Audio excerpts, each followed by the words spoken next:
Óscar Zamora es arquitecto nicaragüense, candidato al máster de arquitectura del GSD de la Universidad de Harvard, donde funge como codirector de la Organización de Estudiantes Latinoamericanos. Óscar cuenta con más de 10 años de experiencia profesional entre Nicaragua y Estados Unidos. Su trabajo ha sido publicado en diversos medios de comunicación internacionales como ArcDaily, Plataforma Arquitectura y Domus Magazine, quien en 2018 le seleccionó para formar parte de la lista de arquitectos emergentes en Nicaragua. Bueno, iniciamos con el episodio 9. Bienvenido, Óscar Zamora, a Planta Baja. Muchas gracias por tenerme. Muy emocionado de poder platicar con vos por fin. Yo sé que han habido como varios percances, pero muy emocionado de poder platicar con vos. Tienen eso en común casi todas las charlas de Planta Baja. Se hace un tema el poder cuadrar agenda. Sí, sí, me imagino, ¿no? Pero se logra, se logra. Sí. Al igual que vos, estoy emocionada de tener esta conversación. He tenido el agrado en los últimos meses de poder ver tus proyectos quizá a mayor profundidad de lo que el público general, llamémosle, podría ver. Em, y en tu práctica de investigación conjugás temas enfocados en narrativas latinoamericanas, en medio ambiente y políticas de diseño. Quería preguntarte, ¿cuál ha sido el recorrido que has vivido para tener estos intereses? Ujú. Bueno, todos estos temas que acabas de mencionar, yo creo que se consolidan en lo que hoy puedo llamar como el paraguas de mi investigación y mis intereses como arquitecto, pero también intereses personales. Con certeza te puedo decir que esto es algo que se viene formando mucho antes, incluso que yo tuviera algún interés por mi carrera.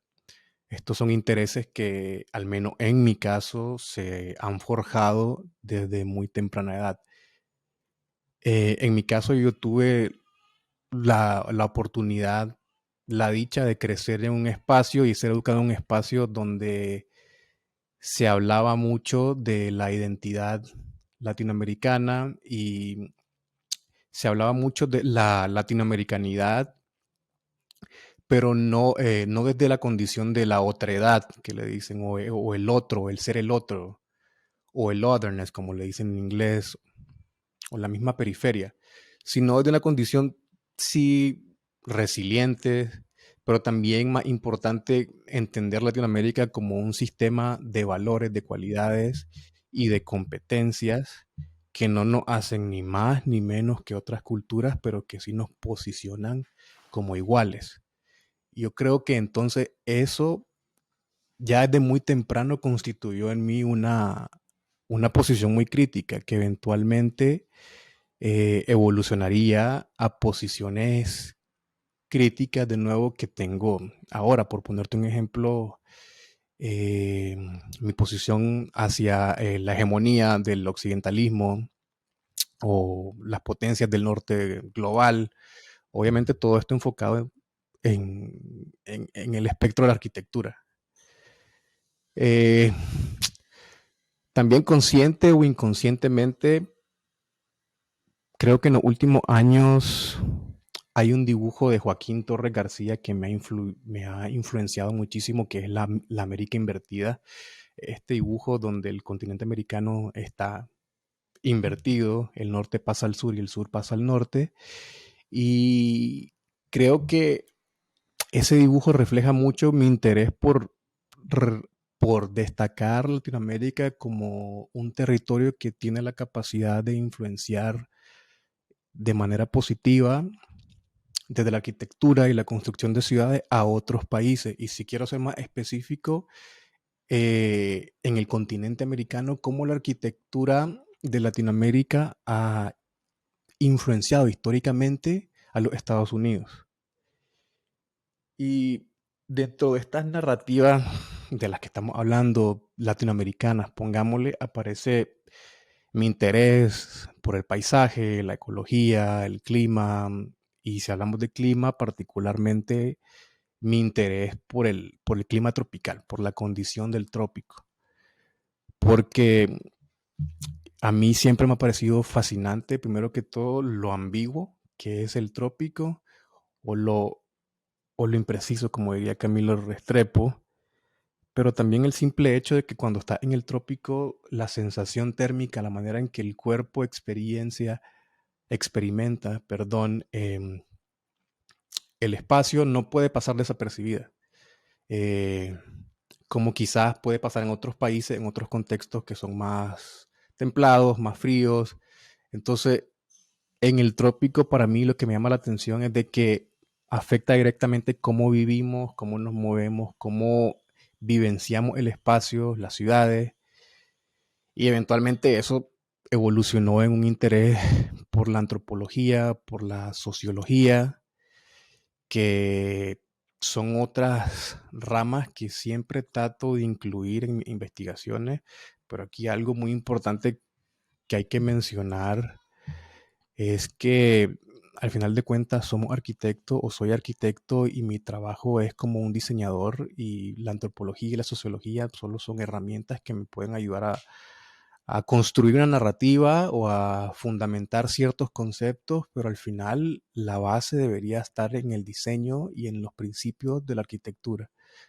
Pero bueno, volviendo a tu pregunta, yo creo que este es un proceso que comenzó a temprana edad como una curiosidad personal, pero también intelectual, y se continúa forjando después cuando entró a la universidad, a la UCA, y en parte yo creo que es porque la UCA tenía un enfoque social muy fuerte. Y ya de fuera de la escuela he tenido mis propias curiosidades y ahora mi experiencia acá en Harvard me ha ayudado a continuar definiendo mis intereses, pero lo que me puede interesar hoy puede que no me interese en, en 6 meses, en un año. ¿Cómo ha sido tu experiencia al emigrar como arquitecto a Estados Unidos? ¿Ha sido difícil? Si así, ¿contra qué te has enfrentado? ¿Cuáles eran tus preconcepciones al viajar? Si hubieron preconcepciones y si las hubieron, ¿cuáles eran? Bueno, yo creo que primero que todo mudarse a otro país siempre significa un proceso muy complejo y que toma su tiempo superar, y una vez que se supera uno tiene que adaptarse a ese nuevo lugar. Yo me mudo en 2018 a Estados Unidos sin preparación alguna, eh, y sin siquiera saber si iba a regresar pronto. Me mudo y dejo atrás todos mis proyectos personales y profesionales, dejo atrás eh, la firma que tenía con Mauricio, Valenzuela Mazamora, dejo atrás la escuela donde estaba enseñando, dejo atrás mi familia, en fin. Una vez ya dentro de los Estados Unidos, tuve una oportunidad, tuve un periodo de casi 2 años donde yo no podía ni siquiera trabajar, por ende no podía hacer arquitectura por cuestiones que tenían que ver con mi estatus migratorio, que se tenían que resolver todavía.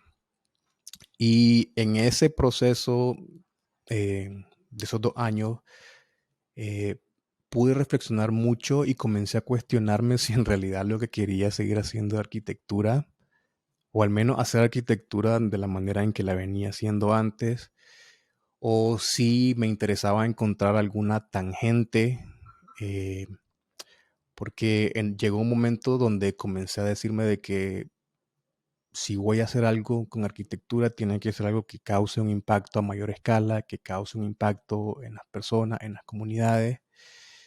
Y, pero bueno, al final sí me animé, apliqué a algunas oficinas y normal, o sea, como todo, mucha incertidumbre, mucha inseguridad, me preocupaba mucho el hecho de que no sabía si mi título iba a ser válido para trabajar acá en Estados Unidos. Eh, por ejemplo, me causaba mucho estrés, todavía me causa mucho estrés el convertir del sistema métrico al imperial, la Mm, cantidad de ujú. códigos que tienen acá, las formas de documentar un proyecto, incluso los sistemas constructivos que son completamente distintos. Entonces, pero al final una vez que yo logro entrar a trabajar, me di cuenta que todas estas cosas estaban en mi cabeza. Y yo creo que lo importante en este proceso, si alguien está interesado en entrar a trabajar en Estados Unidos, primero uno tiene que resolver su situación migratoria para poder trabajar, pero aparte de eso, uno tiene que presentarse con un portafolio que sea competitivo, y que sea del interés y que esté alineado con los principios, pero también con la estética, de la compañía con la que quieres trabajar. Pero igual de importante es transmitir confianza y seguridad en vos mismo y demostrar, sobre todas las cosas, demostrar que estás dispuesto a aprender y a aprender rápido. Yo recuerdo que yo pasaba en un proceso de constante reafirmación a mi compañía de que sí había un valor que yo estaba aportando al trabajo de ellos. Eh, que, a ver, si hay una manera de decirlo, ¿cuáles serían, me podrías mencionar los ítems como para decir, este catálogo tiene lo básico para ser competitivo en Estados Unidos? Yo creo que, de nuevo, como te digo, el portafolio es lo más importante. El portafolio tiene que ser una combinación de diseño, pero también el portafolio tiene que mostrar que tenés un entendimiento de cómo funciona el proceso, eh, completo de una obra, la documentación. Yo siempre recomiendo, por ejemplo, mostrar detalles, algunos planos o dibujos. Yo creo que tiene que haber un complemento entre la parte creativa, la parte del diseño con la parte técnica, porque al final vos te estás Okay. vendiendo como un paquete completo. Y aparte del portafolio, yo creo que el tener cierta experiencia quizá importante, pero no es fundamental.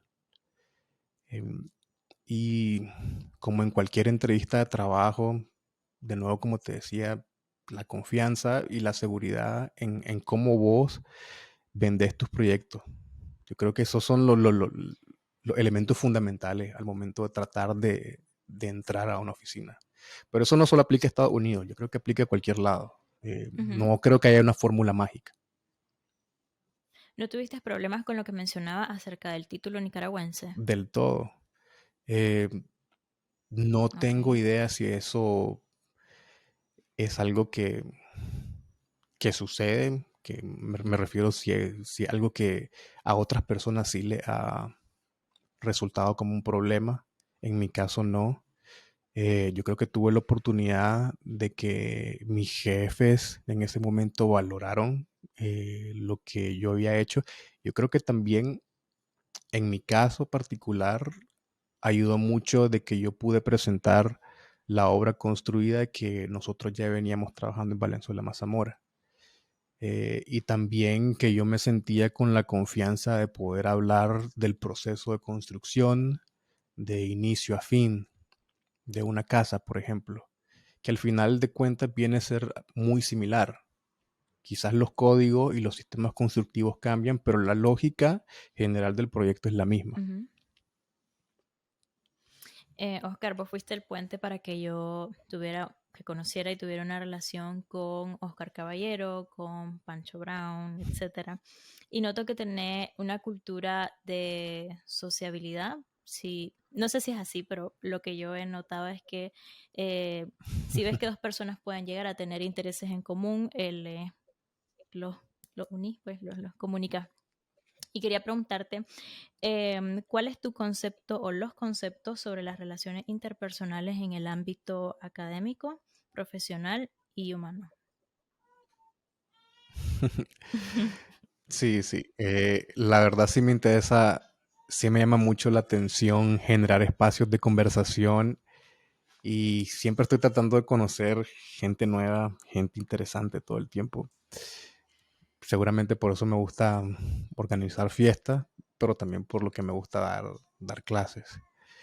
Eh, de hecho, hoy por hoy estoy dándole vuelta a cómo puedo agarrar ese interés y convertirlo, capitalizar ese interés y convertirlo quizá en una idea de negocio, pero esa es otra historia. Volviendo a tu pregunta, Ok. pienso que la vida en general, nuestro crecimiento personal, no es un proceso aislado, sino que depende directamente de las personas que nos rodean y nos inspiran. Yo he llegado donde estoy y me he formado como soy gracias a un intercambio constante de ideas con otros. Y en mi caso, yo he tenido la fortuna de conocer personas en distintos momentos de mi vida que han sido transformadoras, que han sido pilares fundamentales y que han construido parte de quién soy yo hoy. Por ejemplo, Mauricio, mi socio, que ha sido una de las personas más cruciales, tanto en el ámbito personal como el ámbito profesional. Eh, yo he crecido mucho simplemente al escuchar y conversar con Mauricio, y al ser su socio tuve esa oportunidad y ese intercambio constante. Eh, en otro momento de mi vida profesional y académica está, por ejemplo, Pancho Brown, otro queridísimo amigo, que también fungió como una persona fundamental en mi proceso de preparación, por ejemplo, para la universidad ahorita.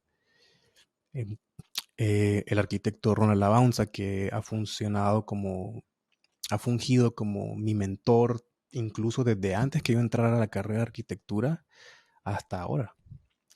Y en el camino te vas encontrando otras personas que te inspiran de distintas maneras. Oscar Caballero, Alan Mayorga, Emma Grun, solo por mencionarte algunos de los nicaragüenses de que para mí eh, me llaman mucho la atención y me inspiran. Yo creo que es importante que una vez que ya establezcas estas relaciones, que puedas cultivarlas durante el tiempo, porque ahí está el verdadero valor. Y por eso yo creo que es sumamente importante que uno invierta tiempo en estimular la inteligencia social y la inteligencia emocional, porque al final del día estas son las que te pueden abrir un montón de puertas. Pienso que uno debe tener apertura para conocer nuevas personas y aprender de ellas.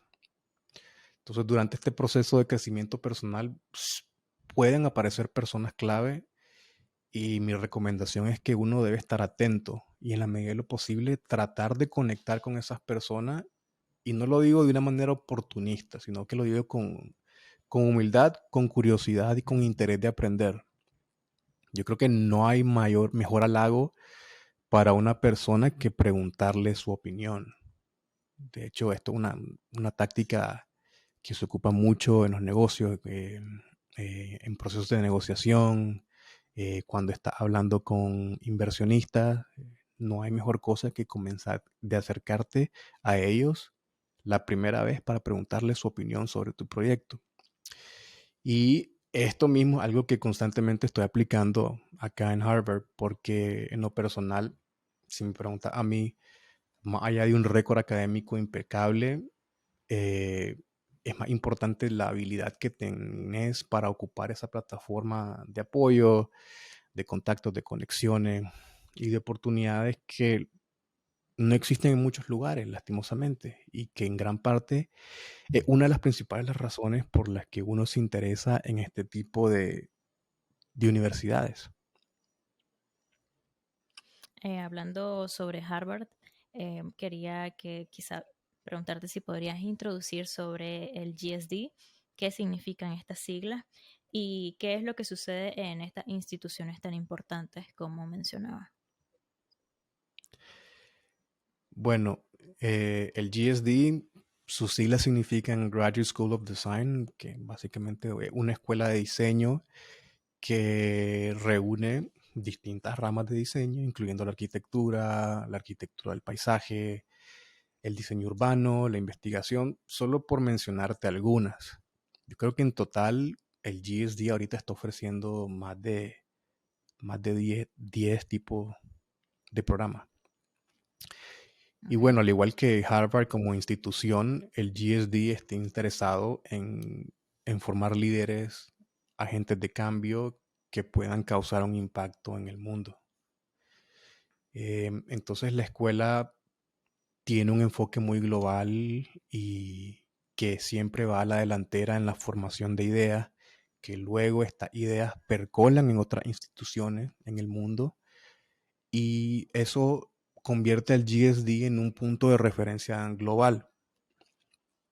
El GSD es un espacio, una plataforma multidisciplinar de muchísima discusión, discusiones de relevancia en problemas mundiales actuales.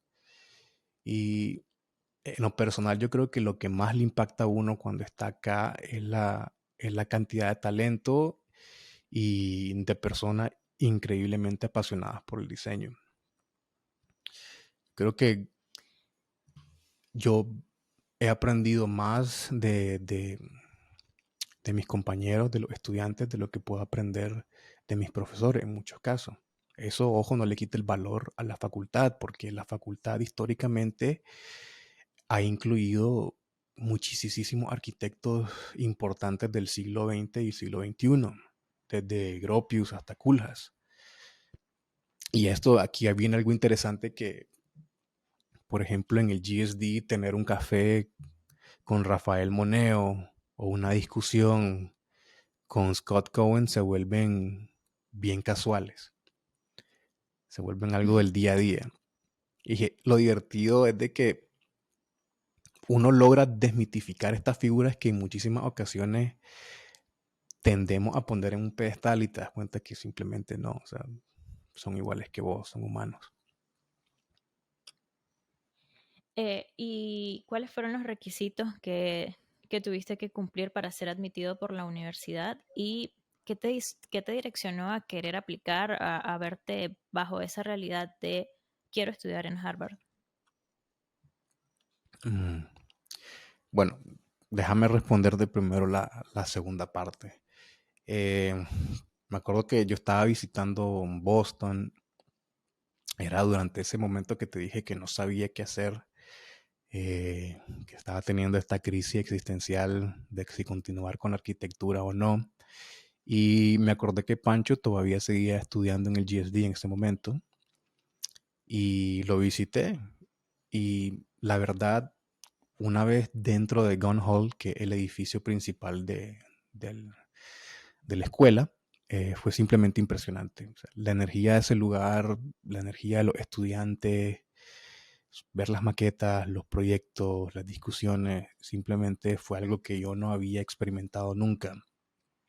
Y luego de ese mismo día, conversando con Pancho, él me dijo, yo creo que vos tenés un gran potencial de poder entrar acá y yo estoy más que, eh, yo estoy más que dispuesto a ayudarte en tu preparación si de verdad estás comprometido con ella.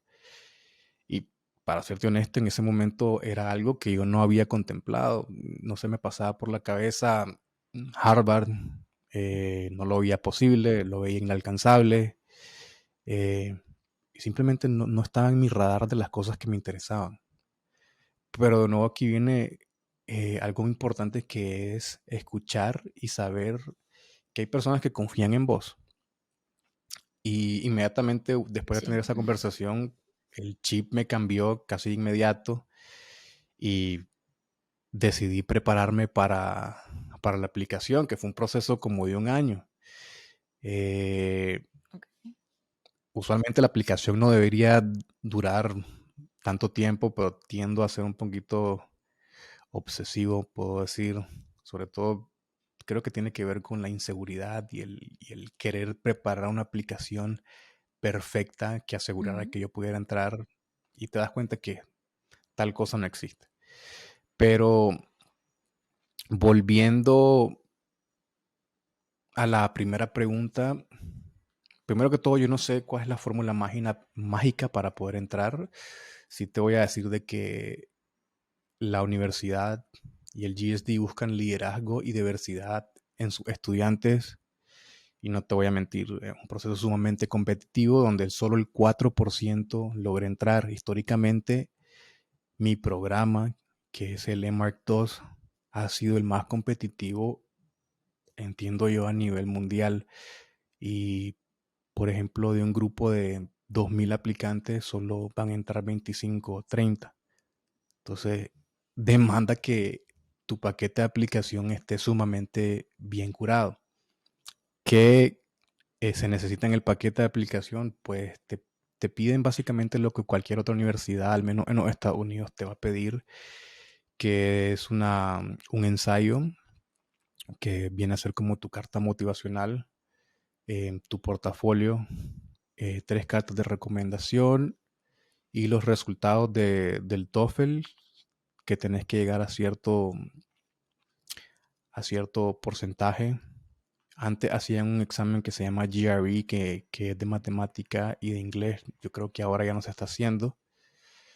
Eh, pero si tuviéramos que poner en un orden de importancia todos estos elementos, yo creo que siempre el portafolio va a ser el elemento mucho de mayor importancia, seguido de los ensayos o de las cartas de recomendación y siguiendo de todas las demás cosas. Pero al final todo entra por los ojos. O sea, el portafolio tiene que estar sumamente bien curado y cada elemento del paquete, tanto el ensayo como las cartas de recomendación, como el portafolio, tienen que poder extrapolarse. Con esto quiero decir de que si mi portafolio tiene cierta narrativa, las personas que están escribiendo mi carta de recomendación deberían poder relacionar lo que yo estoy presentando en mi portafolio con lo que ellos están diciendo de mí en las cartas de recomendación. Y lo mismo tiene que estar reflejado en el ensayo. Yo creo que al final algo muy importante, no por decir el truco, pero uno tiene que presentarse a la universidad con un cuerpo de investigación, con un enfoque claro. Por ejemplo, en mi caso, la narrativa que ocupé era de nuevo relacionado al trópico en Latinoamérica. Así fue. Ok.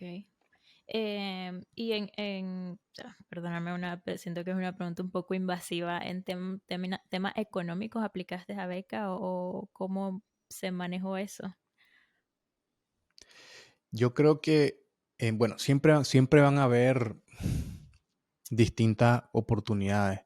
En mi caso, Ujú. porque cuando yo apliqué a la universidad ya era un residente, yo tengo acceso a ayuda financiera federal, que es la ayuda que te da el gobierno.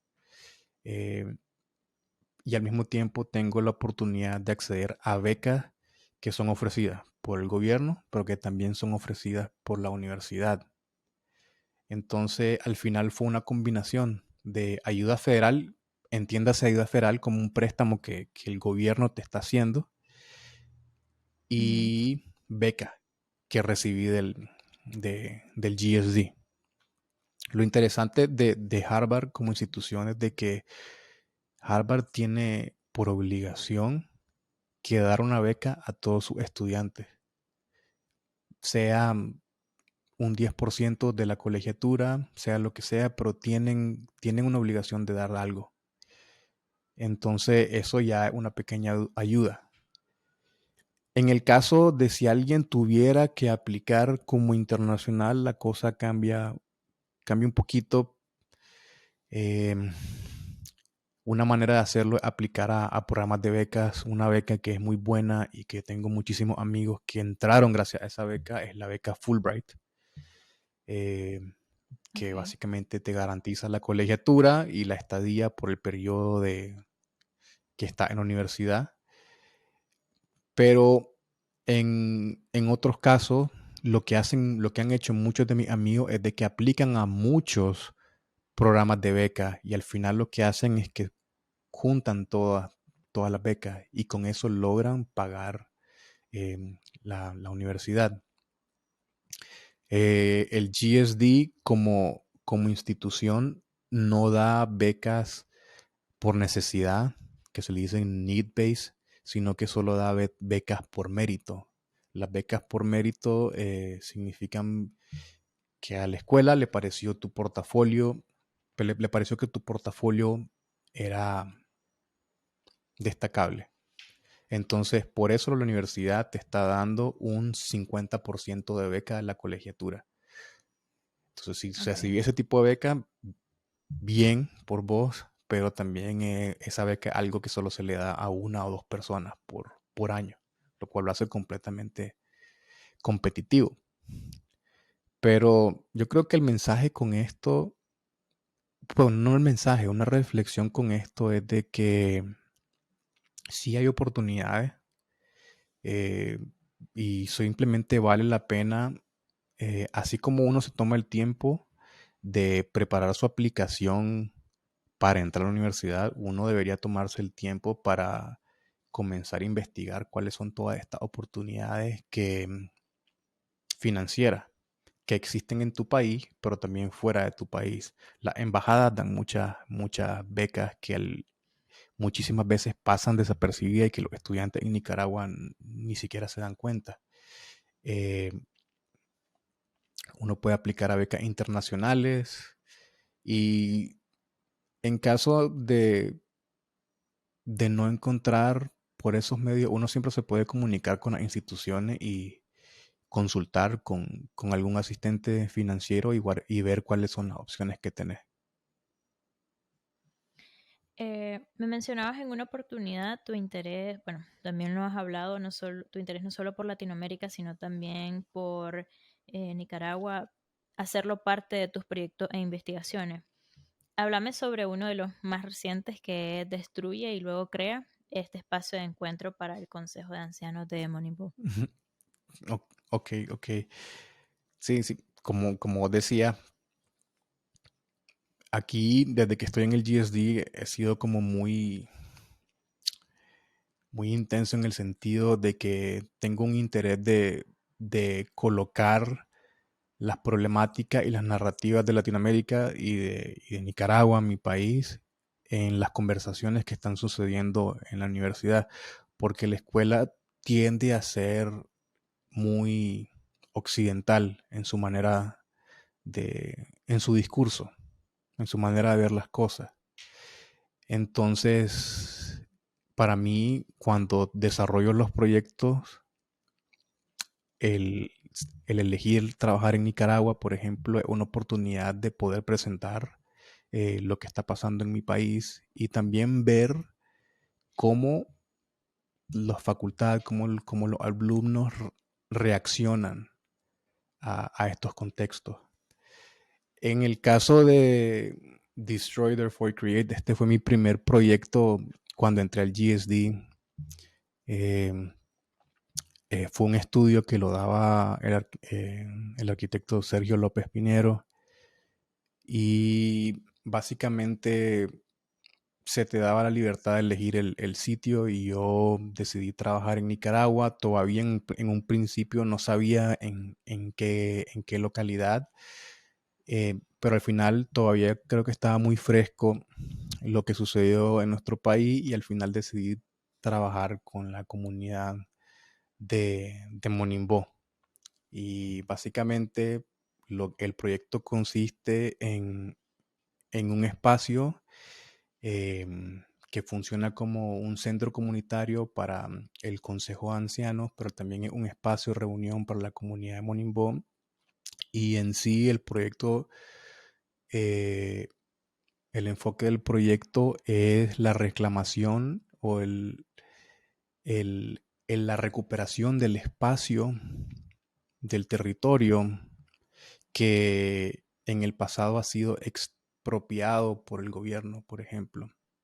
Entonces, esta torre, porque una torre funciona tanto como un artefacto, veámoslo así, cultural, pero también político.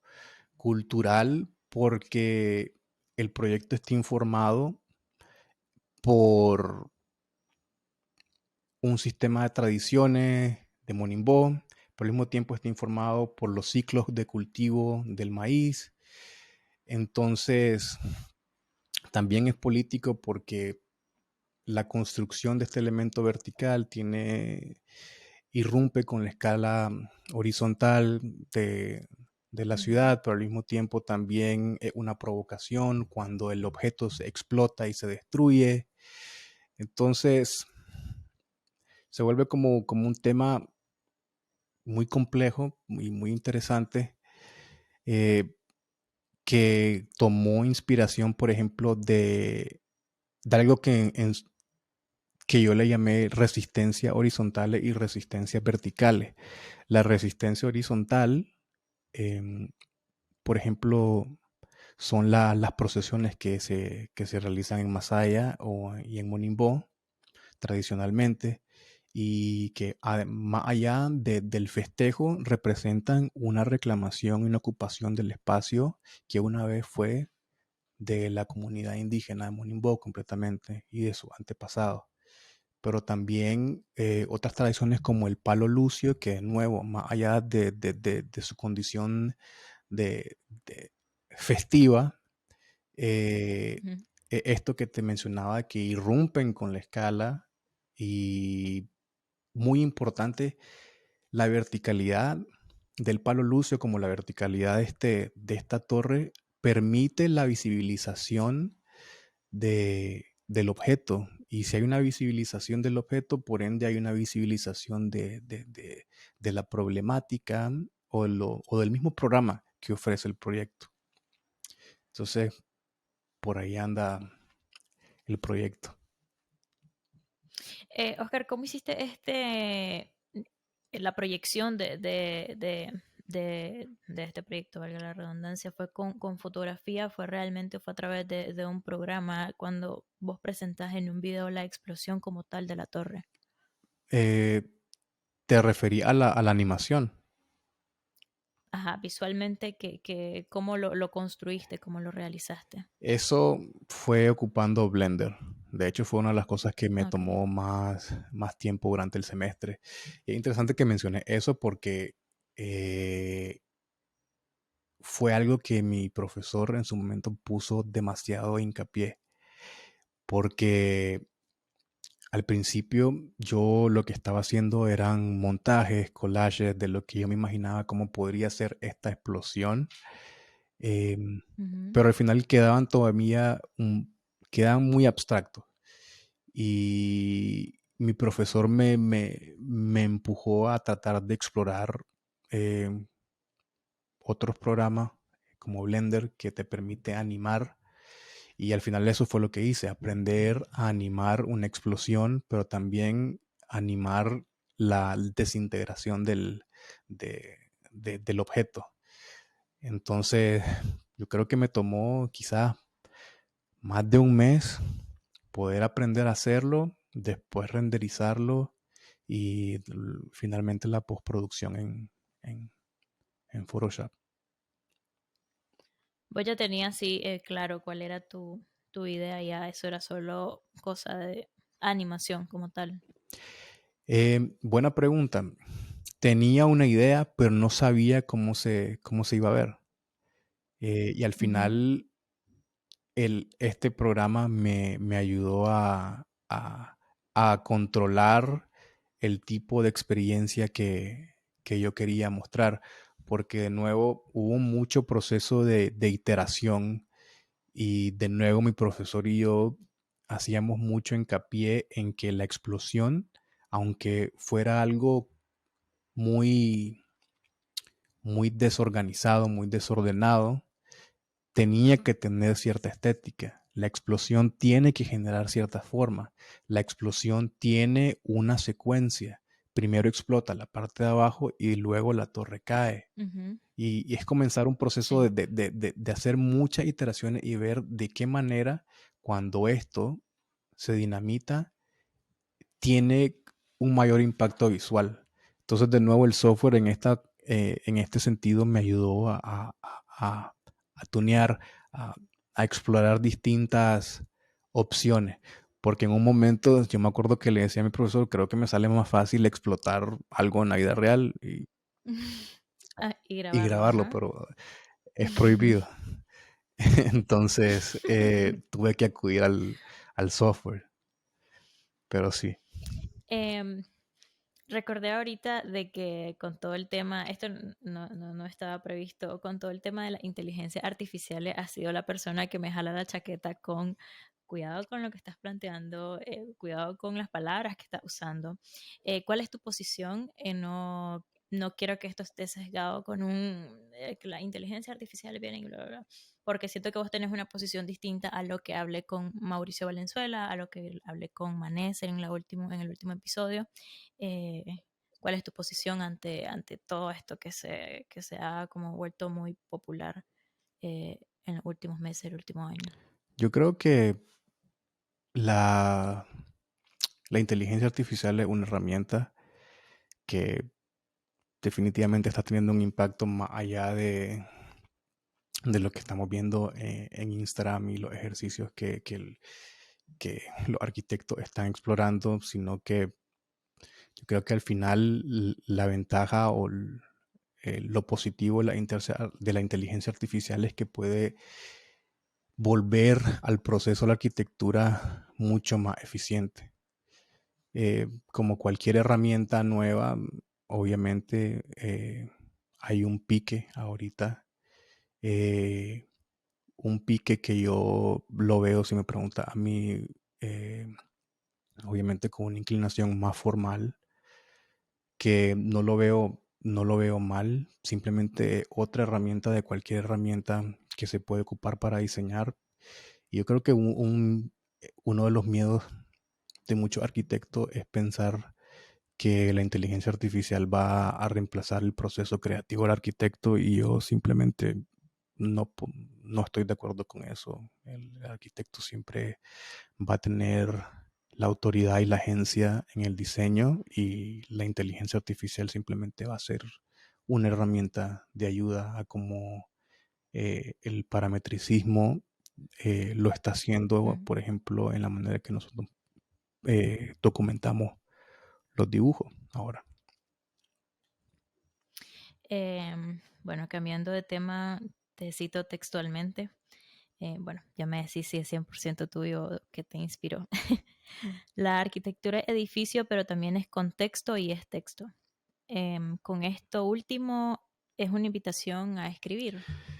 Es divertido que me referencies porque yo en esa frase también estoy haciendo referencia de otro arquitecto, de Michael Hayes.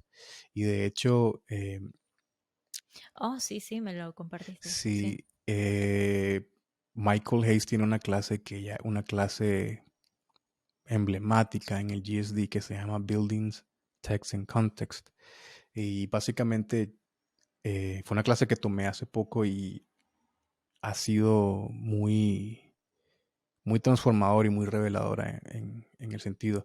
Pero volviendo a tu pregunta, si lo vemos como una invitación, yo creo que una invitación a entender la arquitectura, específicamente hablando de su condición disciplinar, quizás como un sistema heterogéneo que no solo incluye el edificio como lo entendemos, como objeto construido, sino también que reconoce que la arquitectura existe en el discurso teórico, pero también hay arquitectura en el contexto inmediato donde se ejecuta la obra. En otra manera de ver esto es que la arquitectura es un sistema muy complejo, de muchas capas y de muchísimos puntos de vista. Usualmente la arquitectura se analiza, se cuenta o se observa desde un solo punto de vista. Y se omiten muchas historias, muchas narrativas. La- Creo que la reflexión con esto es invitar a entender la arquitectura no como algo hegemónico ni dogmático, porque la riqueza de la arquitectura está en la multiplicidad de las narrativas. Para finalizar, has hablado a lo largo de la charla sobre tu experiencia como arquitecto en distintos escenarios. Para el futuro, ¿tenés visualizado o está iniciando a planificar algo? Sí, yo creo que eso es lo correcto, iniciando a planificar algo. Tengo mucha idea en mente. Definitivamente quiero seguir trabajando en arquitectura, pero al menos por ahora he tomado la decisión de que va a ser algo tangencial, como te comentaba al principio, eh, que tenga que ver con diseño, pero no necesariamente trabajando en una oficina de arquitectura per se. Al menos ese es el ideal. Eh, Tengo otros proyectos personales que estoy trabajando con Oscar y con Pancho, que ya van un poquito más enfocado a la parte de la pedagogía. Y después tengo otros proyectos individuales que tienen que ver, como te decía, cómo puedo capitalizar algunas de mis ideas, cómo se pueden convertir en alguna idea de negocios. De hecho, ahorita estoy en un programa para conseguir fondos para desarrollar el piloto de esa idea. Y bueno, dar clases. Una vez que salga, que me gradúe, una de las primeras cosas que quiero hacer es dar clases aquí. Probablemente pueda dar clases en Boston, en Massachusetts, o en cualquier otro lado donde se me permita. Pero esos son los planes. No hay nada muy concreto todavía. Yo no te podría decir. ¿Cuándo culminas tu maestría? Este es mi último semestre ya. Ya en mayo, ya por fin me gradúo y ya a buscar trabajo. Bueno, Oscar, gracias por ser parte de este proyecto. Éxito para el final de tu maestría. Esperamos ver ese proyecto. Y gracias, pues, personalmente por darme perspectiva y ayudarme, ¿no?, a conectarme con estas personas tan valiosas que mencionaba. No, muchísimas gracias a vos, Carla, por el espacio. Planta Baja es un podcast creado por Carla Tejada.